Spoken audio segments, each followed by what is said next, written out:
On va enchaîner pour notre dernière conférence de la soirée. On va continuer à rentrer dans le vif du sujet et à se poser des questions dans certains domaines appliqués. On va parler d'architecture. Philippe Morel et Angelos Chronis, que j'appelle à s'installer, vont évoquer les usages et l'impact de l'IA dans ce domaine précis de l'architecture. Ils ont chacun plusieurs casquettes. Ils sont entrepreneurs, ils sont théoriciens, ils enseignent. Pour Philippe Morel à la Bartlett School à Londres et à l'École nationale supérieure d'architecture de Paris-Malaquais. Pour Angelos Chronis à l'Institut d'architecture avancée de Catalogne et à l'Institut autrichien de technologie de Vienne. Je vous cède la parole, messieurs. Merci beaucoup.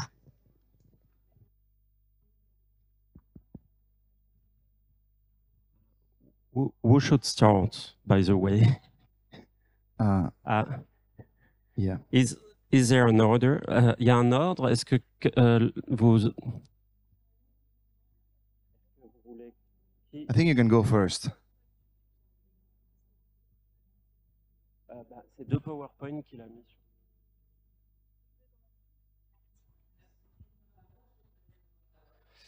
Ok, donc apparemment, oui, effectivement, je commence.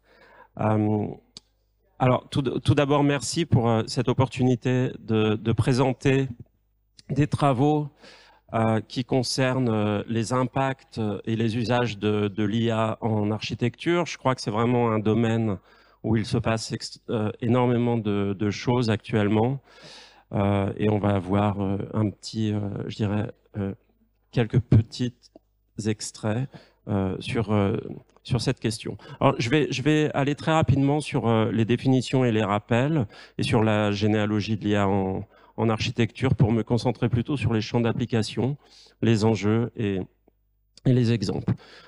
Mais bon, avant, je vais faire un petit préambule très rapide. En fait, ce diagramme démontre vraiment à quel point toutes les disciplines aujourd'hui sont touchées par l'ordinateur, par l'impact de l'ordinateur. On parle plus finalement d'architecture ou de biologie ou de chimie, mais on parle presque systématiquement d'architecture computationnelle, de biologie computationnelle, de chimie computationnelle. Et ça, c'est vraiment, selon moi, un diagramme qui montre à quel point il faut prendre cette question de l'ordinateur au sérieux depuis longtemps, mais aussi le fait qu'on passe donc d'une intelligence humaine qui est définie avant tout par le rationalisme à une intelligence machinique, computationnelle, et on pourrait dire, en reprenant un mot qui est utilisé, qui a été inventé par les sciences cognitives, mais en élargissant finalement la signification de ce mot, qu'on entre vraiment dans l'ère du computationnalisme. Alors, ce computationnalisme, on le retrouve absolument partout, on le retrouve dans tout ce qui a été évoqué auparavant par les divers intervenants, mais bien sûr, on le retrouve aussi dans l'espace, et finalement, on crée ce qu'on pourrait considérer comme un nouvel paysage, un nouveau paysage domestique, peut-être une sorte de dernier paysage domestique, en tout cas si on suit Elon Musk, avant que l'espèce humaine migre vers d'autres contrées. Alors, ces questions, c'est des choses qui me préoccupent depuis un certain nombre d'années. En 2015, en 2011, j'organisais un colloque sur la politique computationnelle pour faire écho à ce qui a été dit auparavant par Asma Mala. En 2015, un colloque sur l'intelligence artificielle dans l'architecture, donc la fin de l'intelligence telle qu'on la connaît, et donc voilà, spéculer sur ce qui suivra. Et puis également sur le rôle des robots et la convergence entre l'automation, la robotique et l'intelligence artificielle. Alors juste quelques rappels très rapidement. L'intelligence artificielle, elle est définie soit en rapport à ce que les humains sont capables de faire, donc ça peut être une définition assez anthropomorphique, ou on peut la définir finalement par rapport à la capacité d'apprentissage. En fait, quand on regarde un peu en détail, on s'aperçoit qu'il y a une soixantaine de définitions assez sérieuses données par des chercheurs en intelligence artificielle, si bien qu'on ne peut pas dire qu'il y ait une définition qui domine. Mais néanmoins, il y a des traits qui reviennent, comme la capacité d'apprendre et la capacité à prendre des décisions qui sont considérées comme des bonnes décisions par les humains. Mais là encore, c'est un peu problématique parce que une bonne décision pour les humains n'est pas nécessairement une bonne décision dans l'absolu. On peut imaginer que des ordinateurs finalement prennent des décisions qui soient meilleures que celles des humains et qui n'auraient pas été soupçonnées par des humains. Et je crois d'ailleurs que ce qui a été dit auparavant montre la complexité de cette question. Alors, quand on parle d'IA en architecture, on parle d'IA symbolique ou d'IA connexionniste. L'IA symbolique, qui va finalement jusqu'à la fin des années, mi-années 80, fin des années 80, au moment où l'IA connexionniste commence vraiment à redevenir intéressante. C'est celle qui est vraiment qui suit la tradition occidentale cartésienne, vraiment le cartésianisme. On a un homme qui est défini comme un homme-machine, mais au-delà de ça, ce qui caractérise vraiment l'homme, c'est cette capacité à discourir, et cette capacité à discourir avec des lois qui sont finalement les lois de la logique, qu'on peut considérer, pour reprendre les termes de George Boole, au XIXe siècle, en 1854, avec cet ouvrage, comme les lois de la pensée. Ce qui est vraiment intéressant et fondamental avec George Boole, c'est quoi? C'est que Boole théorise justement la possibilité de faire un calcul sur des mots, sur du langage.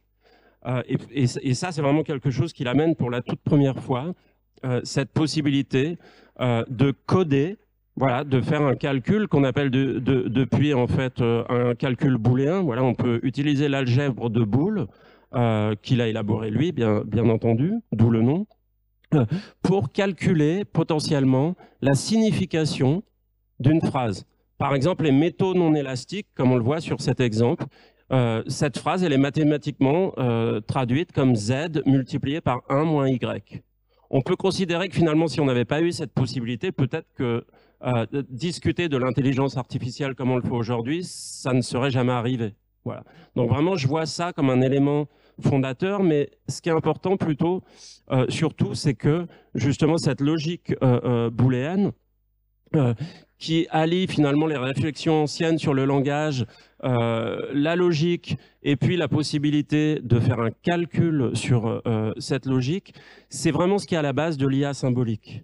L'IA symbolique, c'est finalement des arbres de décision, et à chaque fois qu'on prend une décision, il faut avoir une justification, et cette justification, elle se fait finalement en termes de règles logiques. Voilà. Les programmes comme ELISA, dans les années 60, seront basés là-dessus. C'est-à-dire les tout premiers robots conversationnels, c'est d'abord une utilisation de règles logiques. Le problème, bien entendu, c'est que des règles logiques, il peut y en avoir un nombre absolument exceptionnel. Et par exemple, il y a un projet, ConceptNet, qui consistait à coder des concepts et à écrire 1 million de règles logiques. Donc un informaticien a rentré littéralement 1 million de règles logiques à la main pour essayer de définir comment fonctionnent les concepts les plus courants dans notre pratique du langage. Par exemple, quelles sont les relations entre le mot chien, le mot animal de compagnie, un lapin, etc.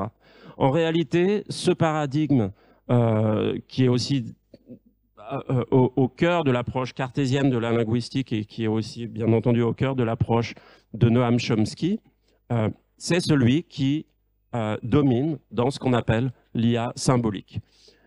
Ce qui fait dire à Noam Chomsky, d'ailleurs très récemment par rapport à ChatGPT, que l'IA symbolique, elle reste nécessaire parce que si on ne sait pas comment on utilise les règles logiques qui sont au cœur du langage, finalement, tout ce qu'on fait, c'est un calcul statistique sur des choses et on n'est pas capable d'expliquer le pourquoi, du comment, d'une prise de décision. Par exemple, c'est pour ça que Noam Chomsky est très critique par rapport à ChatGPT, qui considère juste comme une sorte de perroquet stochastique.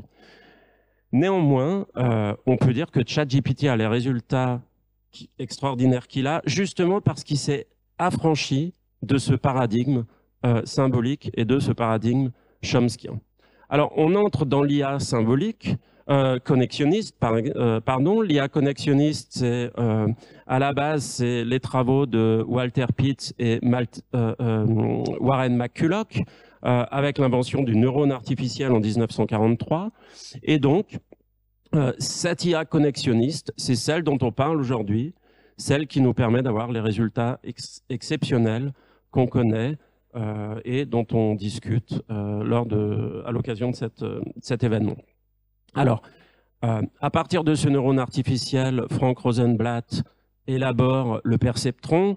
Néanmoins, le perceptron va être limité dans ses capacités de calcul, ce qui va conduire à des critiques très fortes de Marvin Minsky au MIT, ce qui va entraîner une suspension des crédits, c'est-à-dire on va arrêter de donner de l'argent à l'IA connexionniste parce que Marvin Minsky, qui est un peu le pape du domaine, va venir avec un argument d'autorité. Néanmoins, on s'aperçoit un petit peu plus tard qu'en ajoutant des couches de neurones artificiels, toutes les limites qui étaient attachées au perceptron vont disparaître. Alors, qu'est-ce que fait l'IA finalement? Elle identifie des objets. Ok, ça, on le sait. Qu'est-ce que ça veut dire signifier des objets, identifier des objets? Finalement, dans la plupart des cas aujourd'hui, ça veut dire identifier des répétitions, des motifs, dans un espace multidimensionnel qu'on va appeler un espace latent. Voilà. On va finalement identifier les choses en créant un espace latent et on va ressortir les choses de cet espace latent pour créer, c'est-à-dire faire du génératif quand on parle d'intelligence artificielle générative. Alors ça, bien sûr, c'est un personnage artificiel. On voit bien que quand on a ce genre de création, il ne s'agit pas juste de modifier ou de balayer l'industrie du mannequinat. Ça veut dire aussi potentiellement balayer l'industrie de ceux qui créent les vêtements et puis de ceux qui habillaient réellement, physiquement les personnes. Donc vous voyez bien que juste avec une seule image comme celle-ci, ça montre l'ampleur des transformations auxquelles on va pouvoir s'attendre quand on utilise des IA génératives. Ça, c'est en architecture, par exemple. Donc, voilà, ça accélère la production de concepts. Ça également, c'est créé avec de l'IA générative en architecture. Donc, il faut s'imaginer quand même, ça prenait beaucoup de temps avant pour faire ça. Et bien sûr, on a la question des données. Alors, pourquoi on peut faire toutes ces choses en IA générative? Parce qu'on a beaucoup de données qu'on va récupérer, bien sûr, de l'utilisation. Mais ce qu'il faut voir, c'est que finalement, l'architecture, qui inclut bien évidemment l'urbanisme, hein, quand je parle d'architecture, il faut considérer l'architecture au sens large, on va le voir, l'intelligence artificielle a une influence sur l'architecture, l'urbanisme, elle a une influence sur absolument tout ce qui passe. Voilà. Donc, au début des années 80, on est entré dans cette ère, on est entré dans l'ère des données de masse. De plus en plus, les précurseurs, c'était en réalité l'industrie de la finance, comme souvent. Voilà, comme souvent dans l'histoire, et que, surtout dans l'histoire du capitalisme, on le sait, quand on regarde l'histoire du capitalisme en Italie, aux Pays-Bas, par exemple, au XIIIe et XIVe siècle. C'est la finance qui montre je dirais le chemin et la science. Voilà, on voit ici des data centers à Genève, au CERN, et la réalité, c'est qu'on va produire de plus en plus de données. Et ces données, on en a besoin en réalité. C'est-à-dire qu'il ne faut pas voir ça uniquement, la production de données, comme un problème à résoudre. En réalité, si on n'avait pas suffisamment de données, on chercherait à les produire parce que c'est ces données qui nous permettent de faire usage d'algorithmes d'intelligence artificielle.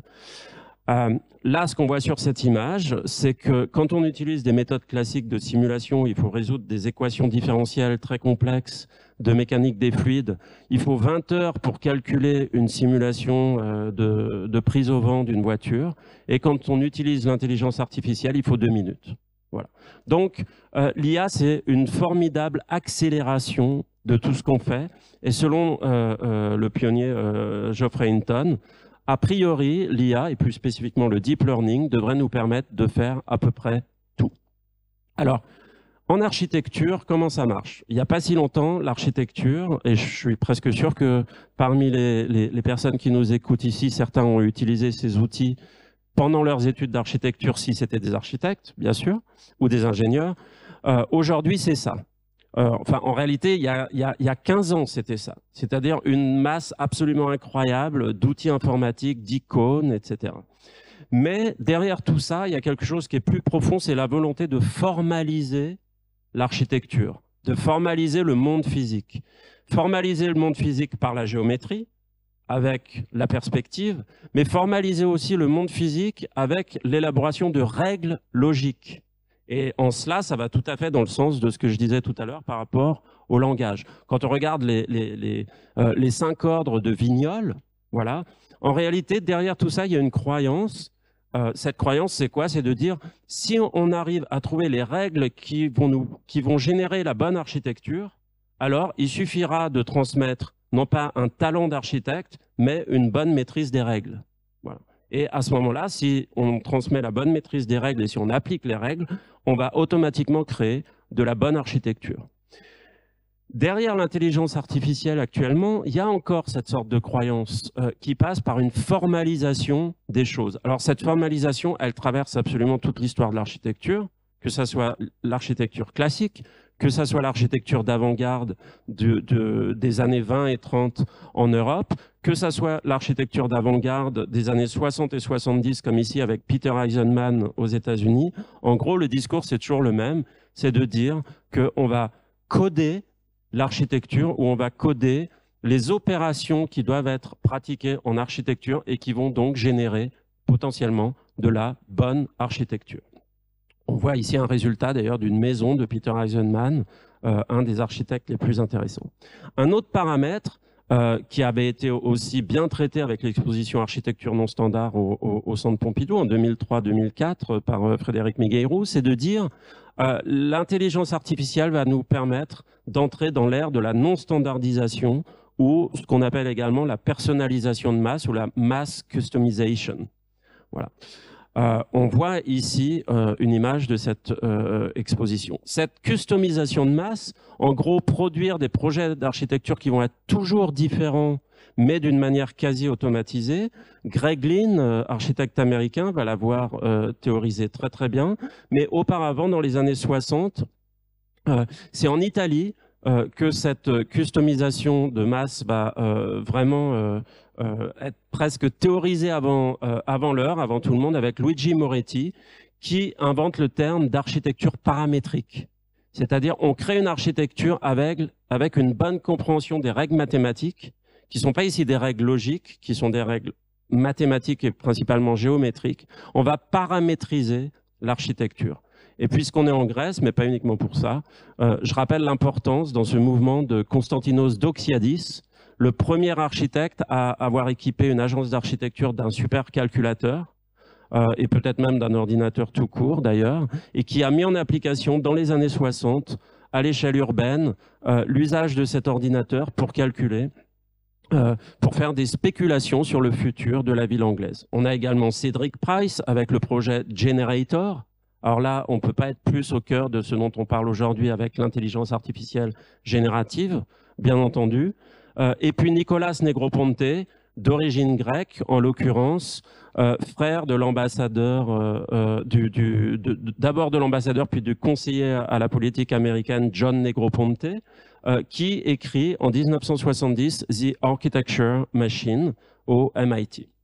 Donc ça, c'est un petit peu je dirais, tout ce qui vient avant l'IA actuelle en architecture. Bien sûr, je l'ai dit, c'est une très courte généalogie parce que ça pourrait être beaucoup plus complexe que ça et beaucoup plus long. On pourrait faire un séminaire de 10 sessions de 3 heures et je pense qu'on n'épuiserait pas du tout le sujet. Mais voilà un petit peu une généalogie rapide. Alors, il y a une trentaine d'années, voici ce qu'on faisait. Voilà, donc c'est quand même très primitif, en l'occurrence. Et voici ce qu'on fait aujourd'hui, c'est-à-dire qu'il suffit de donner un petit croquis à la main, à gauche. On met ça dans des logiciels, des plateformes comme Midjourney, par exemple, ou Stable Diffusion, et on obtient à droite un projet d'architecture très réaliste. On peut également même créer des projets avec un style de rendu de type maquette, auquel les architectes sont habitués. Alors bien sûr, Au-delà de ces images, il y a une théorisation. Il y a le rôle de l'intelligence collective dans le design. Il y a le rôle des mathématiques. Donc, quelles sont les mathématiques de l'espace? Il y a le rôle de la robotique qui aujourd'hui est évidemment inséparable de l'intelligence artificielle en architecture et aussi appliquée aux procédés de fabrication. Et puis, il y a des débats plus théoriques sur le rôle de ce qu'on appelle le discret, la discrétisation en architecture. On se pose aussi la question de savoir quel est le rôle de la simulation, le rôle de la modélisation. En réalité, toutes ces questions convergent aujourd'hui dans les débats autour de l'intelligence artificielle. Alors ça, c'est une image qui est générée par IA. Il y a des enjeux, bien sûr. Générer des images, c'est très bien, mais en réalité, la réalité d'un projet d'architecture, c'est ça. C'est-à-dire une quantité absolument vertigineuse de données, une complexité effroyable. Il faut générer des complexités au niveau de la construction, de la réalisation, du management de chantier, etc., absolument vertigineuses. Et c'est là que l'IA va commencer à devenir intéressante au-delà de la génération d'images. Donc l'IA va nous aider à développer de nouveaux outils pour ce qu'on appelle le Building Information Modeling. Elle va nous aider aussi à mieux potentiellement faire dialoguer des logiciels entre eux de manière automatisée. Et puis, elle va bien sûr augmenter la productivité. Ça, c'est finalement vraiment le maître mot. On peut dire que c'est le maître mot de toute l'histoire du capitalisme, de toute manière, et bien sûr du capitalisme moderne et postmoderne. Comment l'IA, aujourd'hui, fait gagner de la productivité. Pour l'industrie de la construction, on pourrait presque dire que tout se rapporte à cette question, comment l'industrie de la construction doit utiliser le big data. Et quand on dit big data, on dit finalement IA. Donc, parmi les problèmes qui se posent, il y a celui-ci, le business model. Finalement, l'IA, c'est pas juste générer des images, ça va être transformer les business models. J'ai travaillé un petit peu sur ces questions en publiant avec une collègue, professeur à TU Delft, cet ouvrage Disruptive Technologies, The Convergence of New Paradigm in Architecture. Et on va voir justement quelques exemples sur ça. Alors, comme vous le voyez ici, en 2020, et ça a un petit peu lancé l'ère de l'IA dans l'architecture, avant même les plateformes d'intelligence artificielle générative, on a un architecte, un computer scientist et un diplômé d'école de commerce qui se sont réunis pour créer Spacemaker. Et 4 ans après la création de Spacemaker, ils ont revendu cette société 230 millions de dollars au mastodonte de l'industrie des logiciels de conception, Autodesk. Alors, qu'est-ce que fait Spacemaker? Il permettait, par exemple, d'avancer un petit peu sur la simulation d'environnement, du vent, d'îlots de chaleur, etc., dans des espaces urbains et, bien entendu, beaucoup d'autres choses.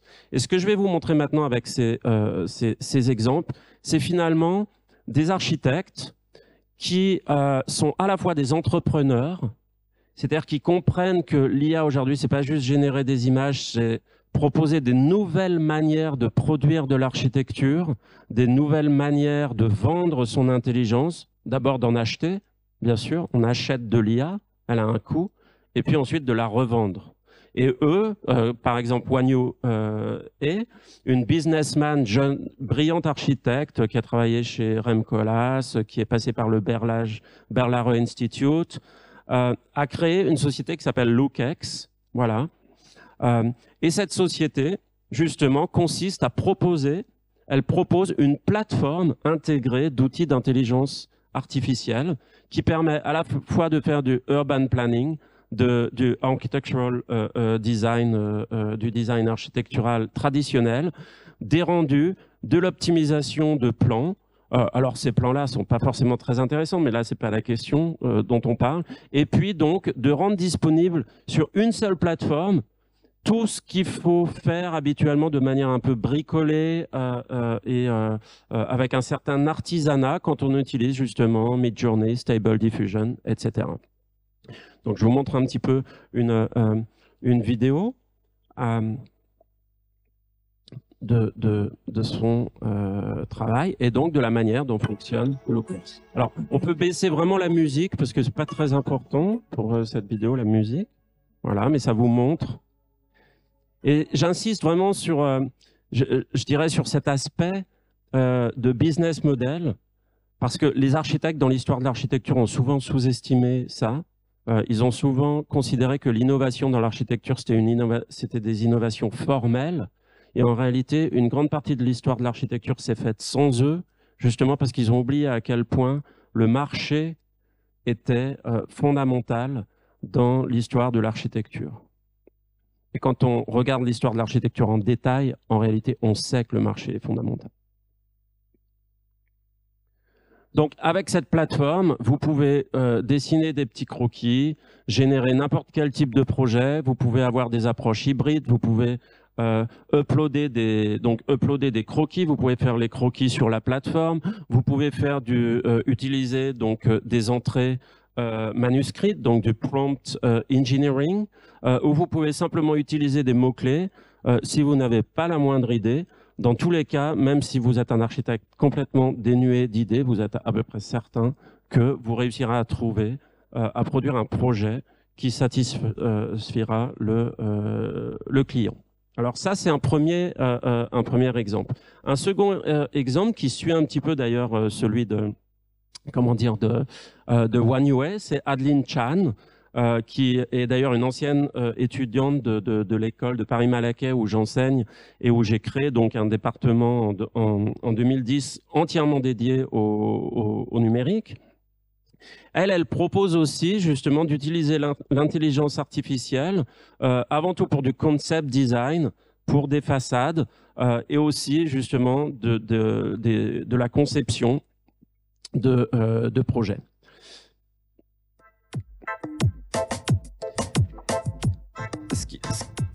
Ce qui est important à noter, là encore ici, et elle le dit très bien d'ailleurs en citant Neil Leach dans sa présentation, elle dit finalement, c'est pas nécessairement les architectes qui vont disparaître avec l'intelligence artificielle, c'est les architectes qui n'utilisent pas d'intelligence artificielle qui vont être remplacés par les architectes qui utilisent l'intelligence artificielle. Donc là aussi, il y a un vrai enjeu de comment on utilise ces outils, comment on monétise le design, comment on le perçoit et bien sûr aussi comment on l'enseigne. Parce qu'il faut savoir qu'il y a encore quelques années, il y avait dans certaines écoles 5 heures par semaine consacrées à l'apprentissage des logiciels de modélisation 3D, des logiciels de rendu pour produire des images de synthèse. Aujourd'hui, tout ça est complètement inutile. Néanmoins, certaines écoles quand même continuent à enseigner ce genre de choses qui servent absolument plus à personne. Voilà. Donc, on va voir justement Neil Leach, comment on monétise le design. Voilà, c'est ce que dit Neil Leach. Les humains ne seront pas remplacés par l'IA. Simplement, il y a ceux qui utilisent l'IA qui remplaceront ceux qui ne l'utilisent pas. Plus orienté recherche, Pierre Kutelik travaille, donc il est docteur de l'École Polytechnique Fédérale de Zurich, docteur de ETH Zurich. Il avait commencé à travailler sur les notions de neurodesign en 2013. Alors Pierre Kutelik est un de mes très anciens étudiants, parce que ça passe vite malheureusement. Et donc, il avait d'abord commencé à travailler sur la manière de capter des ondes cérébrales pour les transformer directement en design, justement, en 2013. Et récemment, il a enrichi cette pratique en augmentant, enfin justement en enrichissant son approche avec des outils d'intelligence artificielle. Donc, on sait très bien qu'il y a une vraie difficulté à interpréter les données sous forme d'ondes cérébrales, bien sûr, mais avec l'intelligence artificielle, on peut apprendre à une IA à identifier à quoi on pense en fonction de certaines ondes cérébrales et donc à améliorer de beaucoup le caractère prédictif de cette utilisation des ondes pour générer un design architectural.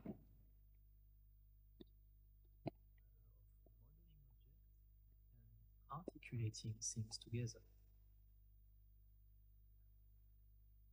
Visual discrimination is foundational to human intelligence and continuously happens as we experience the world. Je vous invite à regarder sur Internet le travail de Pierre Kutelik qui est largement accessible. Le travail de Julian Bessems également, donc, qui a une licence de mathématiques, en logique en l'occurrence, en théorie de la démonstration. Et donc Julian Bessems a utilisé l'IA d'une manière un petit peu différente, en l'occurrence. Le principe est de réunir cette logique de la customisation de masse, donc de générer une infinité de projets différents en fonction des données de sites. Et donc le projet que vous voyez ici, qui s'appelle creategalleries.py, donc qui est écrit en langage Python, consiste en fait à prendre des œuvres d'art dans des collections et à les faire interpréter par une intelligence artificielle.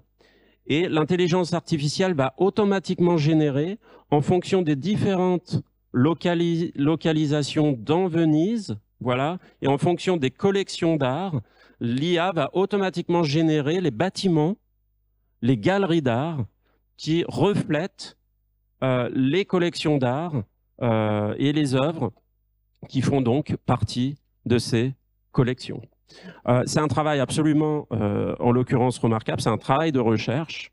Et là aussi, ça montre comment, avec de l'IA, on peut développer des designs, des conceptions alternatives en architecture, en prenant en compte tout un tas de données, en l'occurrence ici, la localisation et les données d'une collection d'art.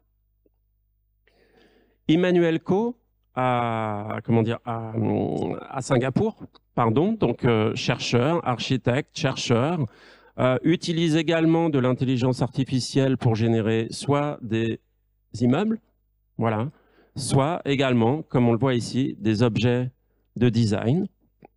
Alors ici, on voit la génération automatique d'immeubles. Voilà. Donc là, on est vraiment dans de l'IA générative.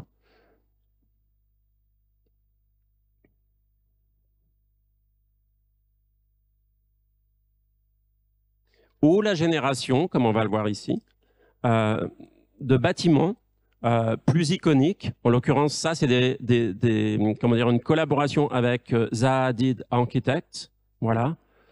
Donc, l'IA, les modèles d'intelligence artificielle ont été entraînés sur tous les projets de l'agence d'architecture de Zaha Hadid.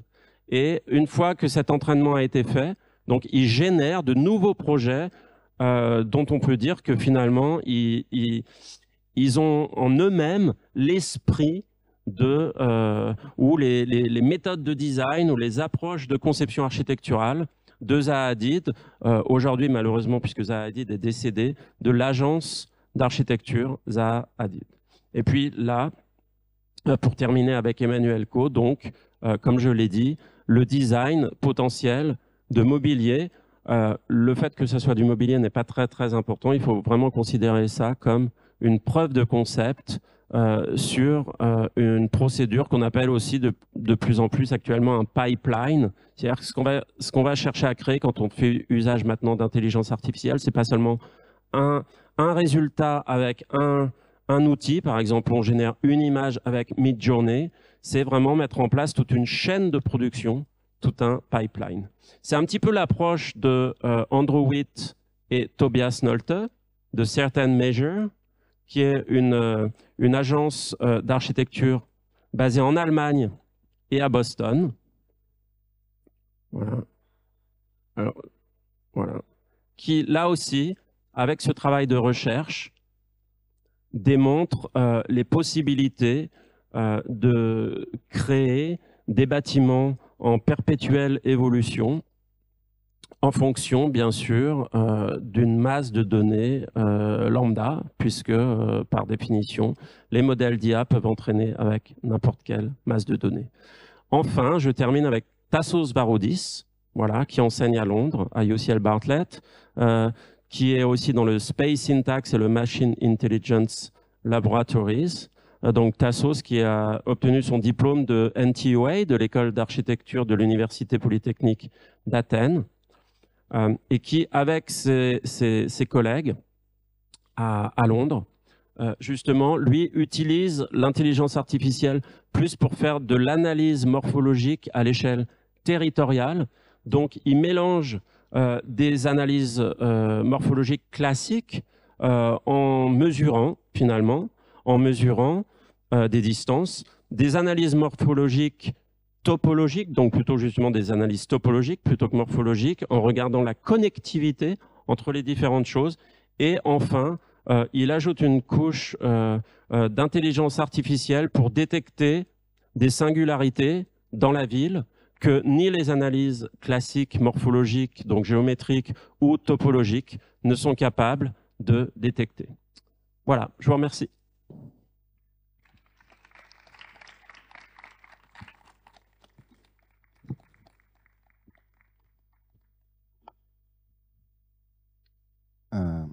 I guess it's my turn.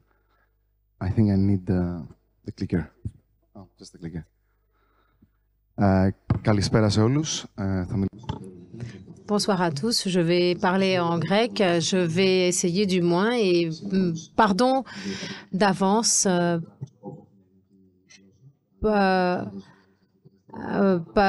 pour le fait que je vais peut-être écorcher le grec parce que je ne parle pas grec habituellement. Je suis agloschronis, architecte, j'ai jamais rien construit et je travaille dans la recherche et en rapport avec l'intelligence artificielle et le computational design. J'appartiens à cette catégorie dont a parlé Philippe, c'est-à-dire que j'ai commencé une société, un spin-off de laboratoire qui est créé, au cours des 5 dernières années créé et il y a un master aussi à Barcelone. Notre question ici, l'intelligence artificielle.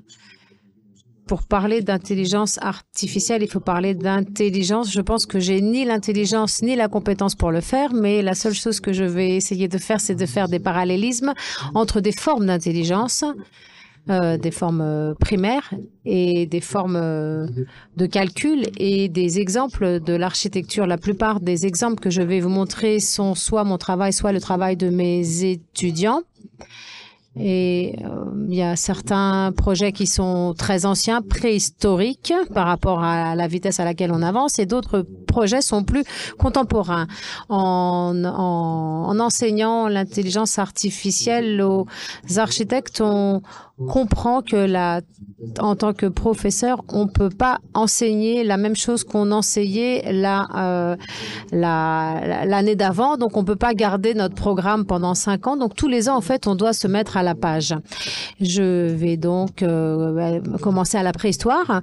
Je parle donc de l'intelligence artificielle et des différentes formes d'intelligence artificielle. La cellule, donc, tout d'abord, qui est la plus petite unité de vie, qui n'a pas d'intelligence, on pourrait dire, mais elle a toutes les qualités, tous les éléments qui sont susceptibles de créer tous les réseaux neuronaux, les organes de capteurs dont on a besoin pour développer l'intelligence artificielle. Cellular automata, donc les automates cellulaires, en architecture et dans le domaine de la cybernetics, c'est une manière d'imiter cette qualité des cellules. Ici, le plus simple, c'est les règles, ici, qu'on voit dans la deuxième ligne qui regarde ses voisins, les 3 cellules au-dessus, et ça peut être actif ou pas actif ou mort. J'utilise un set de règles très simples, mais on peut créer des formes plus complexes, comme par exemple ça, ou encore il y a des formes encore plus complexes où il y a des classifications qui ont été faites. Il y a des livres aussi qui sont faits sur les différentes classifications, classe 1, classe 2, classe 3, les oscillations, les situations changeantes, le chaos organisé également, ou le chaos qui peut provenir d'un set de règles très simples. Les dimensions, les cellular automata, le Game of Life qui est le plus intéressant, qui, encore une fois, là tu regardes la cellule du milieu et par rapport aux cellules qu'il y a autour de toi, tu peux être vivant, être mort ou rester vivant. Et il essaye d'imiter dans une certaine mesure comment les cellules se développent et on peut créer des formes très complexes de vie, voire des petits organismes qui se développent, qui bougent, et on peut créer des structures complexes qui peuvent avoir des propriétés très importantes. L'un de mes projets les plus que j'aime beaucoup, c'est celui de Marilena Scavara, Adaptive Facade, avec donc la construction de cette façade avec les cellules, alors qu'on connaît rien sur l'environnement, sur là où se trouve le bâtiment. Il regarde ce qui se passe chez les voisins et les règles auxquelles ils sont soumis. Ils peuvent améliorer le rendement thermique du bâtiment et on peut les remplacer. On peut les remplacer très rapidement et très facilement sans jamais connaître des choses sur le système central. Le slime mold, c'est un organisme très simple qui n'a pas de cellules et qui suit le parcours vers la nourriture et qui est alimenté par la lumière seulement. Une étude a utilisé cet organisme et ils ont mis aussi des flocons d'avoine qui, en fait, c'est les différentes stations de métro de Tokyo et cet organisme réussit à produire le réseau le plus optimal qui pourrait être produit et en définitive, il reproduit le réseau métropolitain de Tokyo. Donc, aucune intelligence, aucune cellule, outre les propriétés de base et qui peut, en fait, présenter un tel niveau d'intelligence. Ici, on a un algorithme très simple. C'est en fait la simulation d'une réaction chimique. Il produit des formes très intéressantes, très complexes, des formes qu'on voit dans la nature, comme par exemple les vallées les trucs de sable. Là, c'était donc aux Émirats Arabes Unis, le pavillon. Et en fait, on a fait un pattern sur les panels et qui, en fait, donnait l'impression d'être dans le désert. On part des cellules, des organismes monocellulaires, et c'est pas dans le hype actuel de l'intelligence artificielle. Et là, on a plusieurs dimensions, multidimensions, une pyramide qui peut être représenté par un triangle. Un point de la pyramide peut être représenté par un axe. La notion de réduction dimensionnelle est basique et est essentielle en architecture et dans les réseaux neuronaux dont on parle. À gauche, on voit le dimensional reduction où on essaye de décrire un champ à 2 dimensions et on voit l'hippocampe humain qui est responsable de comment on perçoit les espaces en 3D et c'est une représentation en 2D de l'espace en 3D. En tant qu'humain, dans notre cerveau, on fait ça. On fait le dimensional reduction pour pouvoir comprendre et appréhender les espaces. Un livre aussi que je vous suggère par rapport à ces plusieurs dimensions qui est assez bien aussi pour les enfants, Flatland, Romance of Many Dimensions. C'est aussi ici un projet très intéressant qui est en rapport avec ce qu'a dit Philippe tout à l'heure.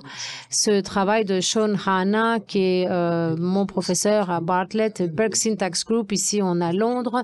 Et en fait, c'est une analyse Axial Map.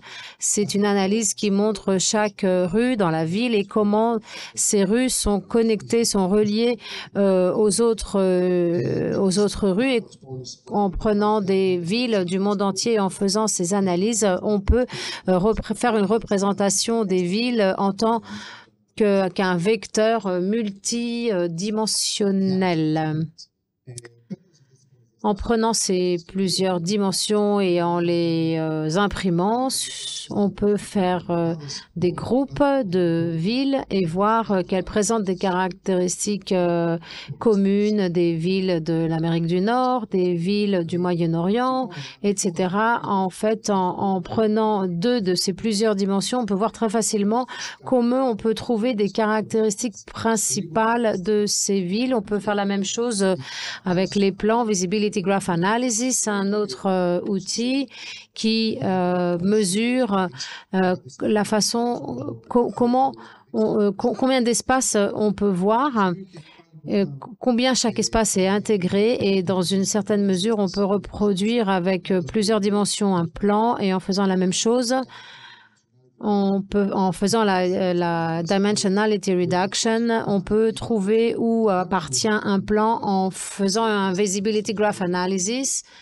ce qui signifie qu'il y a encore quelque chose d'intégré et d'endogène dans la façon dont ce plan est analysé, et c'est assez suffisant pour comprendre quand ça a été conçu et comment. Mes étudiants ici, les projets de mes étudiants, ils utilisent les mêmes concepts pour analyser la ville. Dans ce cas présent, on regarde les vides urbains dans la ville, c'est-à-dire des espaces, des points dans la ville qui peuvent être utilisés pour des infrastructures qui sont libres, et en faisant une analyse en mesurant la distance entre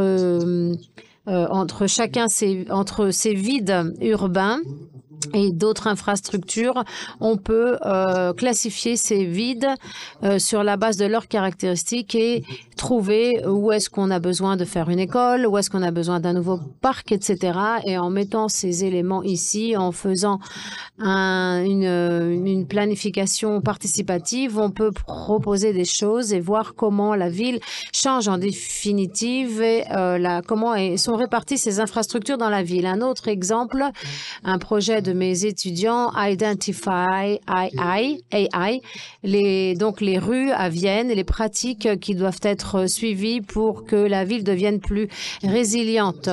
Et en prenant des données ouvertes comme des données sur l'eau, sur le verre, des données climatiques aussi, des simulations climatiques, on confectionne plusieurs couches pour la ville, plusieurs layers pour la ville. On essaie de les corréler, de faire des corrélations, et on crée en fait des types de rues principaux qui par la suite ont besoin de types différents.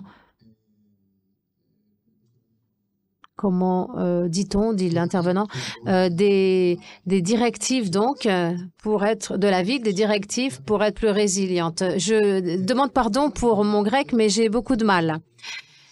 Dit l'intervenant. On passe maintenant au neuronal, donc le modèle le plus célèbre d'intelligence artificielle, un neurone donc qui a été photographié après la mort de la personne, après le décès de la personne. Donc on a un diagramme de ce neurone, et ça c'est un neurone artificiel. Vous voyez les deux, ils se ressemblent beaucoup. Un neurone artificiel, c'est une tentative d'imitation d'un vrai neurone. Donc il y a une activation function qui arrive et une sortie. En fait, là, c'est la base de tous les réseaux neuronaux. C'est pas plus complexe que cela, mais quand on met beaucoup de neurones ensemble, on fait les réseaux neuronaux artificiels avec plusieurs séries de neurones reliés entre eux, connectés entre eux de manière hasardeuse, par hasard, et on les forme pour qu'ils puissent apprendre à reconnaître différents modèles ou différentes notions. le chat GPT ou Midjourney n'est pas plus différent que ces réseaux-là. Un exemple plus ancien, c'est la reconnaissance de numéros manuscrits, le MNIST dataset, qui en fait quiconque apprend l'intelligence artificielle, c'est l'une des premières choses qu'il apprend. Aujourd'hui, ces réseaux peuvent connaître des choses plus complexes comme des bicyclettes, des personnes, des villes, des voitures. Et encore ici, des exemples de mes étudiants qui utilisent ce type de modèle, YOLO, Image Segmentation, Segmenting Segmentation, qui en fait reconnaissent des données sur les photos. Un projet très intéressant de Lu Yuanchang qui regarde la ville depuis le Street View, par exemple, ce qu'on voit sur Google. Et en prenant quelque chose de simple, en prenant la photo de Street View, elle fait deux choses. Panoramic Segmentation et une autre segmentation, une Semantic Segmentation qui permet de voir combien de bicyclettes, combien de pourcentage de routes, combien de mobilier, combien de pourcentage de routes et combien de pourcentage de ciel il y a sur la photo et catégoriser aussi, classifier toutes ces photos sur la base de leurs caractéristiques. En définitive, en faisant ça, elle fait différents types de rues, des petites ruelles ou des grandes artères, des autoroutes, highways. Et en faisant ce type d'analyse, en regardant simplement les photos et en ne connaissant rien sur la ville, on peut fabriquer des cartes assez précises, voir où se trouvent les gens, les bicyclettes, où se trouvent la plupart des chiens, où se trouvent les oiseaux aussi. Et c'est une manière de voir l'information de Google. Il y a plus d'informations sur Google que nous, on a un architecte. Backmapper, un autre projet de mes étudiants qui regardent donc les bicyclettes, la route pour les vélos, les pistes cyclables.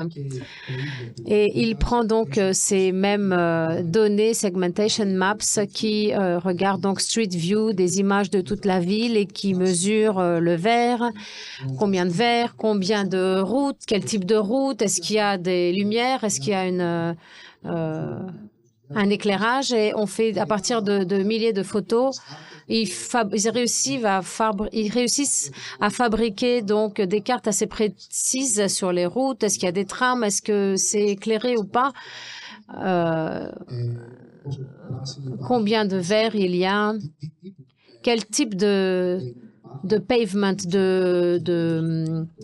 de route? Est-ce que c'est des pavés? Est-ce que c'est un trottoir? Et ça nous permet de fabriquer, de créer une application, et l'utilisateur a la possibilité de choisir ce qu'il veut le plus. Il veut de la vitesse, il veut de la sécurité, il veut plus de verre, et ça lui permet de faire un mode de déplacement complètement différent. Un autre exemple parallèle est ce Sky Compute qui en fait qui étudie combien de ciel on voit de chaque endroit de la ville, et c'est un facteur assez important pour différents éléments, pour le côté climatique, pour l'ensoleillement. Et en regardant dans la ville et en analysant le pourcentage de ciel, on peut faire une corrélation avec la température du sol, et en fait la densité de la ville est très très importante. Et il y a aussi des parties de ville qui n'ont pas du tout de données. Et qu'est-ce qu'on fait avec ça? Comme par exemple les unplanned portions. Et là encore, ce qu'ont fait les étudiants dans ce cas-là, ils ont pris des cartes de différentes régions, différents endroits qui avaient été créés par des organisations humaines ils ont alimenté un modèle d'intelligence artificielle, et ils ont réussi à produire ces cartes à partir de photographies de satellites très simples. Et cela permet d'analyser ces parties de la ville et de trouver des parties où on peut mettre des infrastructures, trouver les endroits où on peut mettre les infrastructures infrastructures, où est-ce qu'on peut distribuer ces infrastructures à ces divers endroits de la ville. Maintenant, on peut parler d'autres réseaux neuronaux qui sont interconnectés ensemble, qui s'aident entre eux, comme le Generator Network, Discriminator Network. C'était l'un des premiers réseaux qui produisait les images les plus génératives. Vous souvenez sans doute de ces modèles-là qui sont plus anciens, mais qui vous permettaient de prendre une photo et de faire un tableau de Van Gogh, ou de prendre une photo d'hiver et de faire une photo d'été, ou de prendre un cheval et de faire un zèbre, ou de te prendre en photo et de te faire voir comme ton père, ou tout ça, est-ce que ça a rapport avec l'architecture? Ben oui, parce que c'est ce modèle qu'on a utilisé. C'est la société qu'on a fait spin-off, et on l'a utilisé pour remplacer les modèles climatiques. Là, vous voyez une simulation, Solar Radiation Simulation. Combien c'est exposé au soleil, combien il y a d'exposition au soleil pendant toute l'année. Et de l'autre côté, il y a un modèle IA, intelligence artificielle, donc simulation. Et en fait, l'infrared, c'est ça. Il produit des modèles qui peuvent remplacer les modèles de simulation climatique, et ça nous permet à tous d'utiliser plus facilement ces modèles. Philippe a montré ça. L'un des plus beaux exemples, c'est celui de la simulation de l'air. C'est l'une des simulations les plus difficiles. Ça peut prendre 3 jours, et en utilisant l'infrared, on peut avoir le même modèle en 1 seconde. Et pour ce faire, bien sûr, il faut alimenter ces modèles avec des données. On prend des villes comme Vienne, on crée des milliers de modèles en 3D avec des simulations aussi. On alimente les modèles d'intelligence artificielle afin que ceux-ci puissent apprendre la relation entre le modèle en 3D et la simulation thermique. Cela nous permet de travailler avec les simulations climatiques en temps réel. On peut faire bouger un parc d'un point à l'autre, et en temps réel, on peut voir l'effet que pourrait avoir ce parc par rapport à des conditions météorologiques, l'air, le soleil, etc. Et ça a un impact sur la façon dont on fait la conception, parce qu'on n'a pas besoin d'envoyer ce modèle à un bureau, parce que ce processus prend moins de temps, et on peut faire du decision making qui prend plus de temps. On peut prendre des décisions en connaissant les conséquences. Infrared, comme je l'ai dit, c'est un software, un logiciel qui existe, et on travaille pour le commercialiser en septembre. Et puis, il y a aussi toutes les interfaces. Les interfaces que nous concevons pour pouvoir utiliser ces modèles et faire les simulations du changement climatique, et les faire le plus simple possible. On quitte les réseaux neuronaux, on passe à un organisme tout entier avec les algorithmes génétiques qui sont les modèles les plus intéressants. D'après moi, ce n'est pas vraiment l'intelligence artificielle, c'est ce qu'on appelle artificial life, mais c'est assez similaire. C'est en fait la simulation par ordinateur d'un organisme, l'ADN. Avec ça, on produit un type numérique, une forme numérique que tu testes par la suite dans un environnement. Tu testes dans un environnement, et les formes les plus fortes, elles persistent, elles font des enfants et elles créent d'autres formes. Pour moi, la vidéo qui montre ce processus, c'est Carl Sims, 30 ans. C'est les créatures virtuelles qui sont en fait des formes très simples de cubes qui en fait bougent, qui se meuvent dans un environnement physique. numérique et qui essayent d'atteindre un objectif, d'aller un peu plus loin, de marcher plus rapidement. Certains arrivent moins bien à faire tout ce qu'ils veulent faire. Tout ce qu'elles veulent faire, ces créatures. D'autres vont dans les générations d'après et génèrent d'autres formes. En architecture, on a fait des choses similaires. Mon travail de mémoire à Bartlett était un peu un travail qui portait là-dessus, qui était un peu similaire. On prend des formes pour faire des abris et on contrôle pour voir combien est la pression du vent et on crée en fait une population artificielle de formes qui essaye d'optimiser tout cela et en définitive, on arrive à avoir des formes aérodynamiques. Et d'ailleurs, moi, quand j'ai fait ce travail de mémoire, je m'y attendais absolument pas, mais ça s'est fait.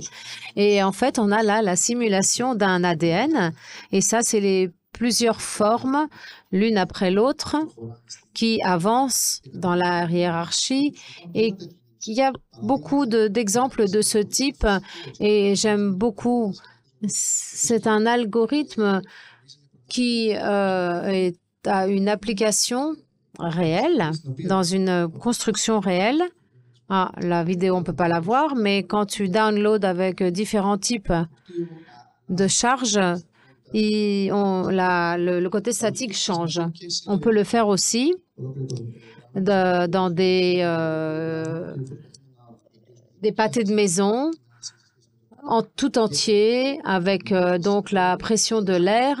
Et là, on utilise l'infrared qui nous permet, comme je l'ai dit, d'avoir des réponses instantanées et on peut avoir des milliers de versions de ce pâté de maison et prendre le meilleur résultat. Et là aussi, on a une partie là, c'est la réalité augmentée où l'utilisateur peut ramener le modèle sur la table, il peut examiner, explorer ce modèle, et il peut rajouter des éléments, une tour, et là on arrive dans un autre modèle, le Reinforcement Learning, qui est un modèle d'intelligence artificielle qui apprend à fonctionner dans un champ comme un jeu.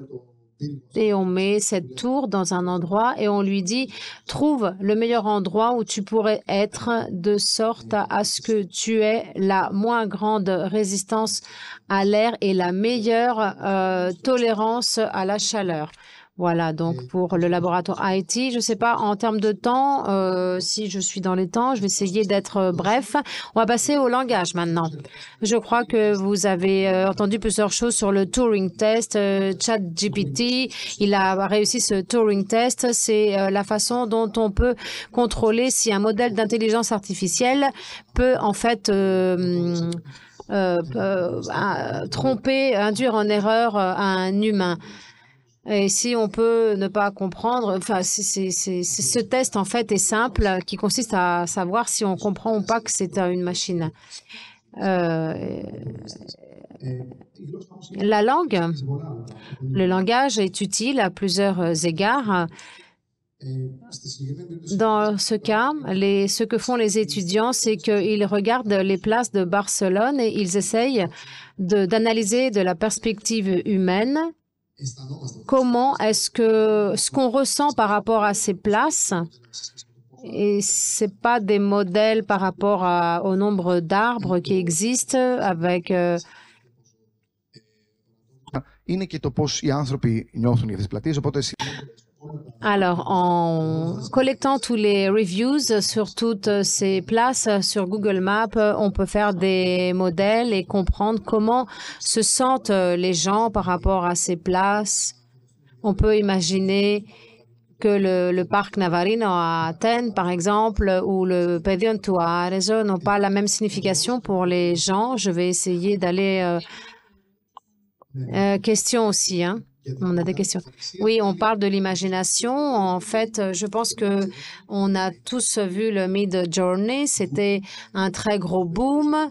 Pour la plupart d'entre nous, ça n'a pas plu pour diverses raisons. Peut-être qu'on est des boomers de l'intelligence artificielle et il y a peut-être des exemples plus intéressants de text-to-image ou text-to-plan. Et dans cet exemple, c'est Theodoros Galanos, ami et collaborateur. Et là, tu peux écrire, tu peux mettre une maison avec une chambre et une salle de bain et tu peux avoir un plan avec beaucoup d'informations par rapport à la performance climatique de ce bâtiment. Là, c'est un projet d'étudiants.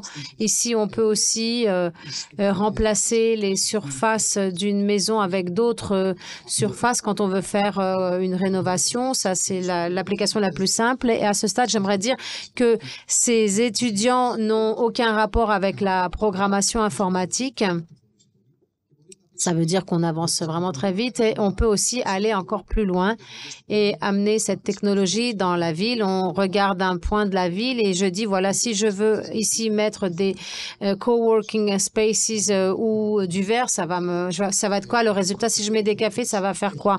Donc, il y a la possibilité pour l'homme de participer à la conception et très brièvement, je vais me référer au participatory design qui est une nécessité. C'est pas un meilleur design parce qu'il est plus inclusif, il est plus efficient et je vais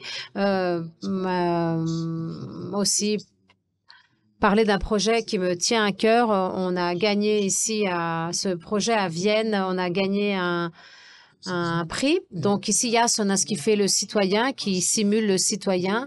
Et c'était une réponse à un hack. Vienne, en fait, veut mettre 20 000 arbres dans la ville et veut ramener, en fait, il veut faire participer les citoyens. Et en fait, on vient dans le trick hopper. À chaque fois qu'on plante un arbre, le modèle nous dit la performance de cet arbre par rapport au soleil, au vent, etc. Et on peut mettre ces arbres in situ par le biais de la réalité augmentée et voir comment cet espace pourrait être. Ici, on voit Yasonas en train de planter des arbres par sa tablette, donc une intervention dans la ville. Qu'est-ce que tout cela signifie? La question est, est-ce qu'on a dépassé l'intelligence artificielle? Est-ce que ChatGPT est plus intelligent que nous? C'est une question qui a déjà été répondue en théorie par le Chinese Room, qui est l'argument face à ce modèle. C'est-à-dire que si tu as une personne qui a des milliers de symboles et qui peut prendre un symbole et prendre un autre symbole sans rien comprendre de la langue dans laquelle il lit, ça ne veut pas dire que cette personne parle le chinois. Et je vais terminer par ça. Je ne sais pas qui a dit ça, mais moi, je l'ai volé à Koenig, un collaborateur à Bauhaus, qui dit que l'ordinateur est très rapide, précis et stupide. L'homme est très imprécis et brillant et très lent. Et le mariage de ces deux peut être idéal. Merci beaucoup à tous. Merci beaucoup, Ευχαριστούμε πάρα πολύ, Angelos και Philippe. On a légèrement dépassé, donc je pense pas qu'on va avoir le temps pour prendre des questions. Merci beaucoup à tous, c'était un plaisir de vous avoir ce soir et on vous retrouve demain, j'espère. Bonne soirée à tous, au revoir.